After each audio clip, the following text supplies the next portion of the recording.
Welcome to Geneseo Today. News and insight on issues in and around Geneseo.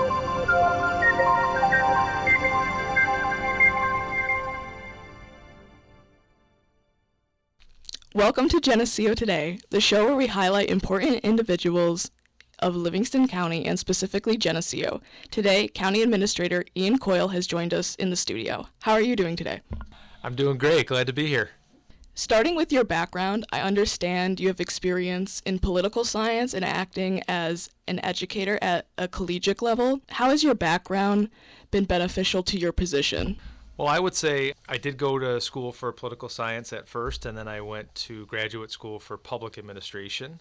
So that academic background's been very important because the classes that I took from professors, sometimes they were practitioners in the field first and then adjunct faculty afterwards. So those practical experiences that were shared in the classroom were very important to me, sort of lit the fire for what ended up being now a 20-plus year career in local government management specifically. So that background was very important. Going way back, I think my background growing up in Buffalo and South Buffalo in particular, the community-minded nature of the neighborhood that I grew up in, civic-minded folk who were surrounding me, police officers, firefighters, teachers, those sort of employees kind of make up the bedrock of where I grew up. And my folks in particular, my mother and father were very interested in civic affairs, and my dad ran for school board. My mom was a Buffalo public city school teacher. So really it was foundationally in my blood really early on, and then kind of continued on after that. I did end up at age 27. I commenced what now is a 17-plus year career adjunct teaching. So I started at a SUNY institution, which was Brockport, and have continued on working for various programs, mainly online, because I can't be in two places at once. But I have worked for places like Villanova, Northeastern, University of Virginia. Right here in Geneseo, I've taught a class or two in public administration, also guest lectured. So really do enjoying getting into the classroom and talking about my experiences and really trying to encourage the next generation of public sector leaders to express interest in the job that I hold very dear. So now working and I'm assuming living in Livingston County, does your background with Buffalo translate to Livingston County? I would say there's certainly some similarities, certainly the individual community aspects. So I would say people helping each other out. We have kind of more small town America here in Livingston County throughout the county. So there's certainly some differences. I know when I grew up we didn't have a lot of, let's just say, people that hunted. So when I first moved here and I saw a deer carcass hanging from a tree on Main Street in Livonia, it kind of took me as a surprise because I hadn't been used to seeing that growing up, right? But I would say more so highlight the differences, but not as negatives or positives one way or the other, but certainly differences, right? So we have a county that I live in. I live in Livonia, and I manage the county government on behalf of the Board of Supervisors. We have 17 towns and 9 villages. We don't have a single city. So we have 26 municipalities plus the county, and not one of them is actually technically a city. The county population is less than the population of a larger suburb of the city of Buffalo, like Cheektowaga, or even here locally, Town of Greece has probably 30 to 40,000 more people than the county of Livingston does, right? However, what the county does have that compares to places like the governments of either Erie County, the city of Buffalo, is the full service spectrum of local government service provision. Livingston County actually has more services and more diverse services than even the city of Buffalo government because we're involved in different lines or services or departments than the traditional city government is. So for example, we run a nursing home. We run the Office for the Aging program. We have a hospice program. We have probation. We do Board of Elections. We contribute to the cost sharing of early intervention program, pre-K special ed. So there's lots of programs at the New York County level that are very unique and different, and I would say more robust and substantive than the cities. But certainly the city has a lot of other issues and challenges and positives and negatives than the county does, and that's what makes local government really interesting and unique. So it was announced last October, so October 2023, that you were not seeking reappointment in your position.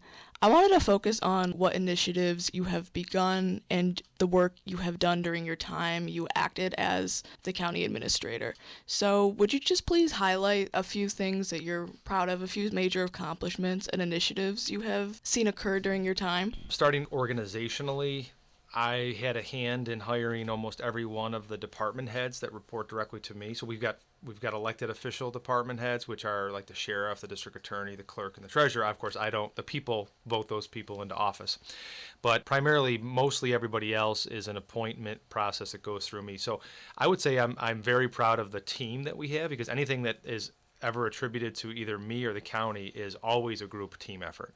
And so the department heads, the directors, I'm very proud of the people that we've been able to find and hire here, and they're an awesome integral part of the team. So I would say organizationally, that's probably number one. Just in terms of initiatives, a couple things that come to mind. We were able to weather the storm of COVID and the pandemic, specifically with the nursing home and also with recruitment and retention efforts after the fact. We were able to kind of rebound from that really tough experience. I would say our emergency medical services department, which is countywide EMS, in all of New York State, we probably have, on a per capita basis, the most comprehensive, robust emergency medical services program in the entire state in Livingston County, because we started very early knowing that we had to do countywide efforts because the localities or the volunteer crews were sometimes not able to meet all their obligations. I mean, we want them to continue. We hope that they continue, but if they don't, we needed to step up, so we did, and we have a countywide EMS. We do probably 6,000 plus calls for service. We have 10 ambulances. We have fly cars, 50 plus staff, $3 million budget. And that came from essentially just a really small program when I started. So I'm very proud of the county's efforts in regards to that. And then lastly, kind of more currently, we have this program called Light Up Livingston, which is to bring gig-level, high-speed internet to every home, every address point in the whole entire county. So we have lots of addresses that are unserved or underserved as far as speed, or even having the service period. So we made a very concerted effort to find federal and state grants, match it with county money, do the initiative, and by 2026 we will have every one of our, I think, 21,000 address points covered by high-speed internet. So how have you worked with the local government to enhance both residential and commercial quality of life? Specifically in Geneseo, but all over Livingston County too. Well, I would say first, as discussed earlier, we don't have any city, so we are only as good from a local government perspective as we have successful and positive relationships with our towns and with our villages. And we've got 9 villages. Those tend to be, densely populated, a little bit more of the commercial areas of the historic downtowns, the mixed use. Some of the events and programming festivals are often concentrated in downtowns. So we do have a downtown program. I think that has been successful.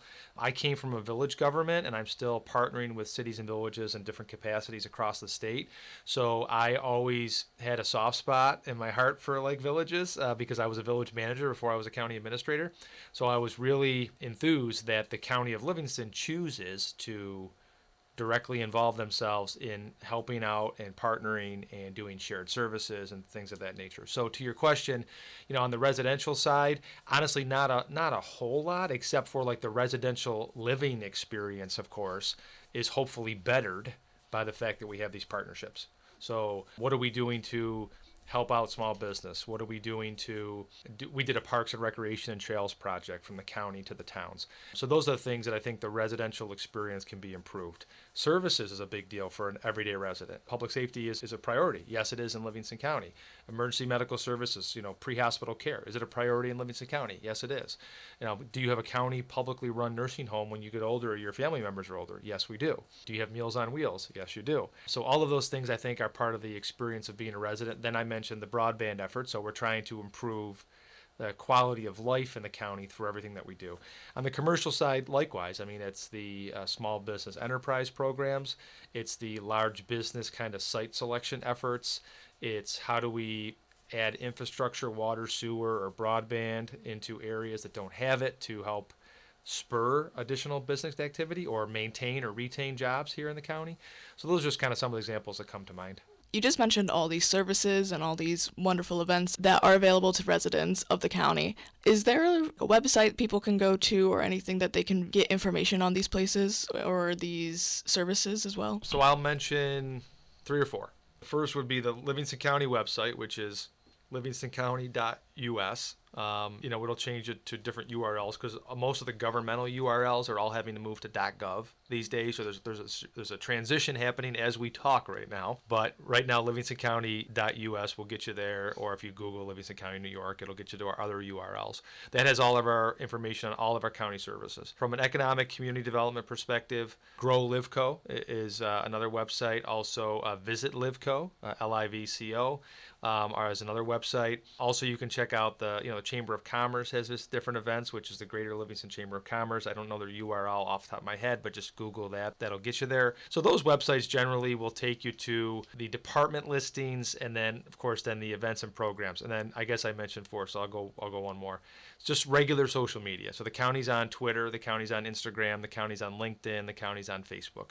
So all of our channels of distribution from a social media perspective are always highlighting different things that are going on. We're issuing press releases. We're talking about resolutions that we did honoring someone, or having it be Public Service Recognition Week or Adoption Awareness Month, things of that nature. So that is really our portal of information sharing, is the website, and then it spills out into all the social media channels.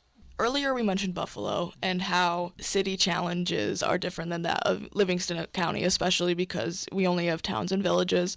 But I'm thinking of Monroe County right now, and I'm wondering what challenges does Livingston County face, and how do those differ from other counties? Like Monroe obviously, has Rochester and faces other issues, but I'm thinking in demographic features and population, I'm wondering if there's any similarities or differences. I would say, a lot of similarities, right? So I'll start with the fact that we're both county governments in New York, and being a county government in New York is a very unique circumstance. It's different than a city, and it's different in New York, and it's different than a county in Ohio or Pennsylvania. That's because of the state mandates that we face are a little bit different than other places. So, for example, I'll give you just two examples. The right to have a public defender, the right to have an attorney, is a constitutional right. So the federal government says you must allow that.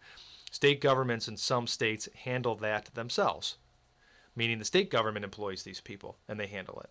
In New York State, the state government mandates that the counties have public defense. So we employ all the attorneys and we provide public defense. So we're sort of at the county level providing what is a federal level constitutional right, if you will, right?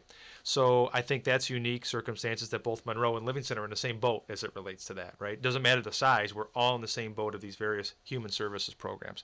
Another one is Medicaid, very kind of, particular specific program. It's a very large cost center to all of the counties in New York, so we share that with Monroe. I think we also share challenges with Monroe County. So things like population loss in New York State is an issue. So people are leaving New York State. I think we are in the top 3 states in all of the U.S. in terms of outward migration, meaning people leaving this to go to some other state. So the counties, thus, particularly upstate, are faced with that challenge. So there's not many. I think there's 3 out of 57 counties upstate that are having growth patterns over the last census track.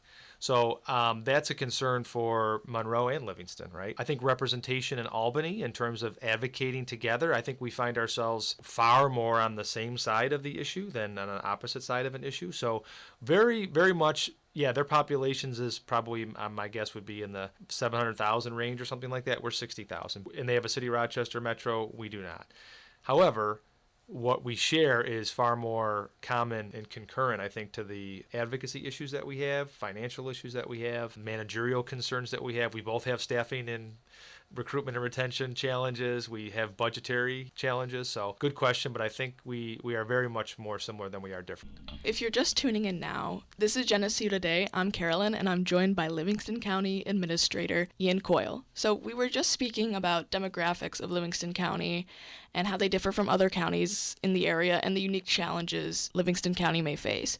But now I want to zero in on the relationship between residents and government. We mentioned it earlier, but I'd like to get into it a little bit more. What do you think Livingston County, both residents and government officials, have to learn from other counties and governments? There's a joke in government. We don't have a lot of good jokes, but this one isn't really good either. But joke in government that plagiarism is alive and well in government, and that's because there's a lot of replication and stealing and things like of best practices of other places. So if you see somebody doing something really good, that it's innovative, creative, award-winning, cost-saving, efficiency-gaining, whatever it is, and you see the Fairfax County, Virginia doing it, you're gonna maybe look to, hey, can we do this here? Can we model it here? So we certainly do that with other local governments and other counties. However, I'm very proud to say there's a lot of counties and cities and jurisdictions that will be calling us to understand our setup for EMS, understand how we got to our broadband efforts, how we do things with economic and community development, how we do things with planning, how we do things with social services, with the sheriff's office, with our revenue and cost practices that we have from a budgetary financial management strategy. So I think that information sharing, the exchange of best practices, the working together, the partnerships with other governments, is alive and well, and I'm happy that it is. We're both the benefit to share our story with others, and we're the recipient of others' great experiences that we can say, oh, wait, how can we do this in Livingston County? We've mentioned leaving counties, leaving the state. We've mentioned demographic issues. We mentioned all that stuff. So are there any studies being conducted right now by Livingston County, whether it's demographic or economic or some other thing? I know LivCo would probably be interested in the studies you pull based on enhancing residential and tourism economics. So I was just interested if there were anything being studied right now at the moment. I would say not at the moment, but we're at a stage where we're looking to put into effect elements of studies that have previously been completed. So we have done studies. So for example, a couple that have come to mind. We did a broadband needs assessment. We did a lot of studying on broadband, a lot of surveying, a lot of needs assessment, a lot of taking the temperature of the community and the towns that led to us doing what we're doing. Another one that comes to mind is we did a housing needs assessment a couple years ago. We're still looking to pick items of that housing needs assessment to go ahead and effectuate, to actually produce, to build, to spur, to whatever you call it. So things like transitional emergency housing is a big issue for us, supportive housing. So some of our social services population, some of our unhoused population, some of our impoverished living situation folks that live in the county, how do we better their life experiences? That was in the housing needs assessment. And then finally, we did a water supply study some years ago. Again, another effort to sort of see how things were, what needs to get done, what can get done, what's a challenge, what's insurmountable, where are partnerships. And now we're finally kind of looking to advance at the first of the year a really big project related to what came out of the water supply study. So currently, not a lot that I think of off the top of my head, but just really in the recent past, 2 or 3, where we've now all of a sudden we're putting into effect the study elements. So we've talked a lot about county efforts, what is being done on the governmental level, but I want to kind of just talk about you for a second, because it's obvious that you're leaving. It's been announced. In which way do you believe your career is going after the completion of this year and acting as the county administrator? Sure. So appreciate the question. I do get it a lot. I would say it sounds a little bit schmaltzy, but my reasoning on leaving was I serve and help and work for one county, and I wanted to serve and help and work with multiple counties and cities and local governments. So I wanted to kind of stay working in local government in some way and somehow, and just doing a combination of other things aside from just being the county administrator. So it wasn't a push away factor. It was I was pulled to try to do something else. So I'm very passionate about local government. I teach local government. I train and coach people in local government practices. I mentor individuals who are interested in local government management. So I really want to do all of that on just a greater and grander scale, kind of turn the dial up on those efforts.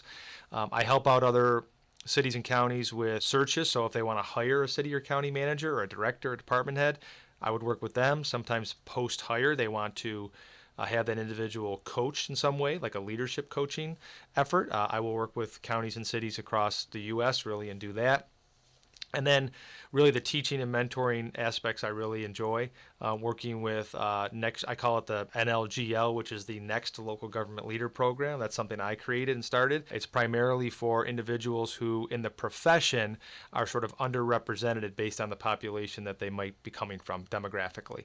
So I have worked for historically black college university in HBCU. I've worked for a university in California that is primarily servicing first generation Latino Americans and Hispanic Americans. And so I really enjoy those efforts to sort of introduce people who might not have been introduced, just as I was introduced because I didn't know what a city or county manager was, because I grew up in a city that had a mayor and a county executive.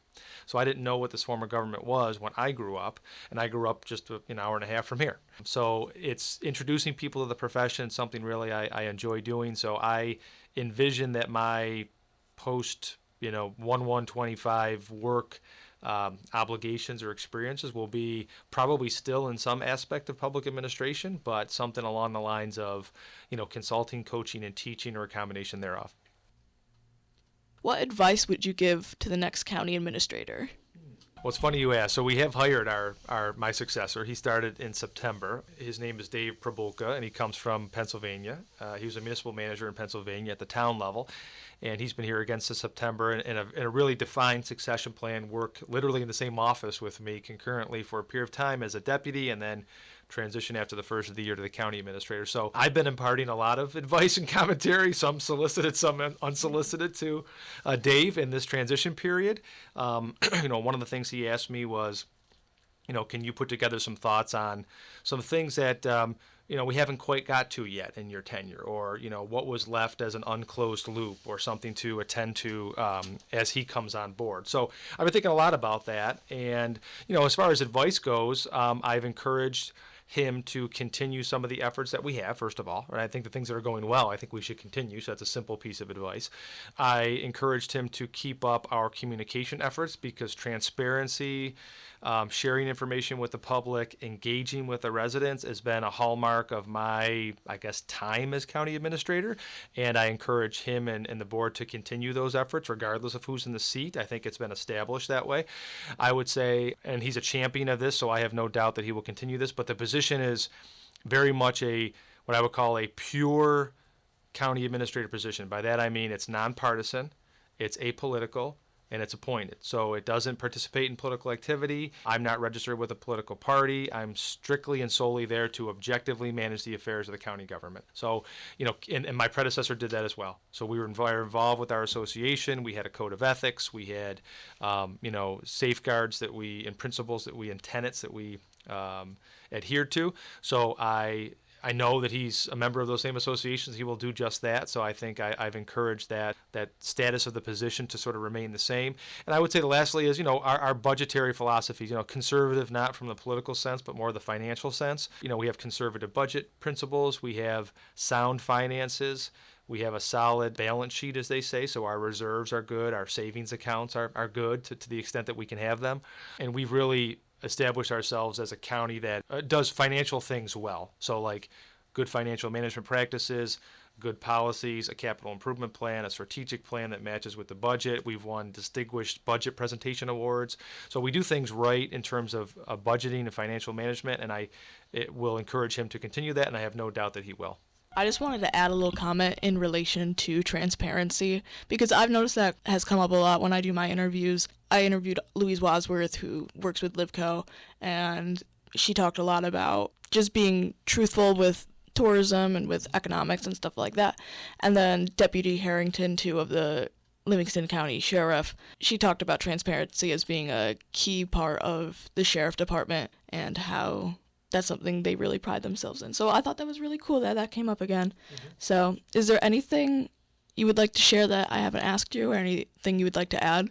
I would say one thing. I always make a pitch for, this is a public kind of liberal arts leaning college, right? And public honors college designation. So there's a lot of students that, in my experience, this would be the majors that students have that end up exploring careers in local government often, to work for probation, work for public education, work for the federal government, work for state governments, involved with politics, involved with administration, involved with local government. So I would encourage people that listen to, if you're exploring, career paths, that local government is an amazing one, that you can do all sorts of things with local government. You can work in parks and recreation. You can work in human services. You can be a nurse at a nursing home. You can be a county administrator. You can be a budget officer. You can be, a trainer. You can be a grant writer. You can be a purchasing person. You could be a clerk. You can do so many things in the realm of county government specifically. So I encourage people to, consider that. And also that, live where you want to work where you want to live, have those conversations in your head, because now with the advances of remote work capabilities and the advances we've made locally for, broadband specifically, you can live in a beautiful,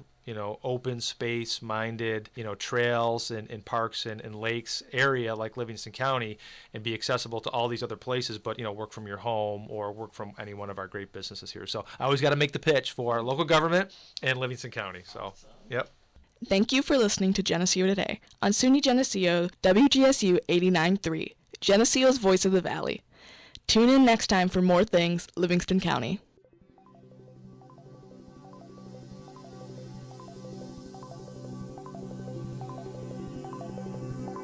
Thanks for listening to Geneseo Today, news and insight on issues in and around Geneseo. To learn more about this show or to suggest guests or topics, contact WGSU at geneseo.edu.